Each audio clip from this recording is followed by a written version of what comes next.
మన రక్షకుడైన యేసుక్రీస్తు నామములో అందరికీ వందనాలండి.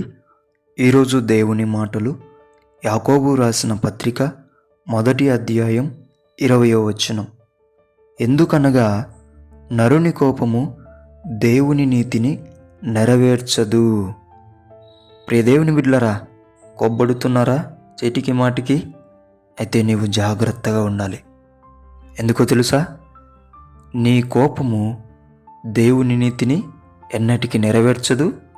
నెరవేర్చకపోవడమే గాక దేవుని పనికి ఆటంకంగా నీ కోపము నిన్ను అడ్డుకుంటుంది.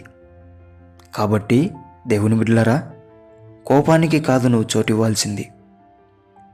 నిన్ను పోషిస్తున్నటువంటిని దేవుని వాక్యానికి, నిన్ను నడిపిస్తున్నటువంటి పరిశుద్ధాత్మునికి నీవు చోటివ్వాలి.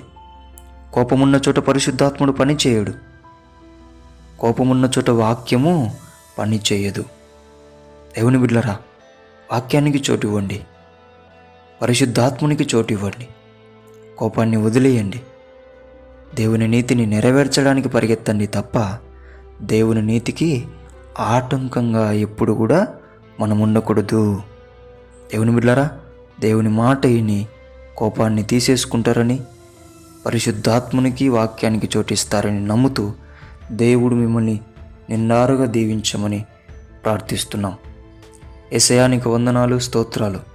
ఎవరైతే చీటికి మాటికి కోప్పడుతుంటున్నారో, నీ బిడ్డలుగా పిలువబడుతున్నప్పటికీ వారిలో ఆ కోపాన్ని అణిచివేసి, ఆ కోపాన్ని ఎలా తీసేసుకోవాలో తెలియని బిడ్డలకు యేసు నామంలో ఆ కోపం నుంచి వారిని నీవే దూరం చేసి, పరిశుద్ధాత్ముని ద్వారా నీవే కార్యం జరిగించి, వాక్యానికి ఆ హృదయంలో చోటిచ్చి నీ నామాన్ని నీవు మహిమపరుచుకోమని యేసు నామములో ప్రార్థిస్తున్నాం తండ్రి.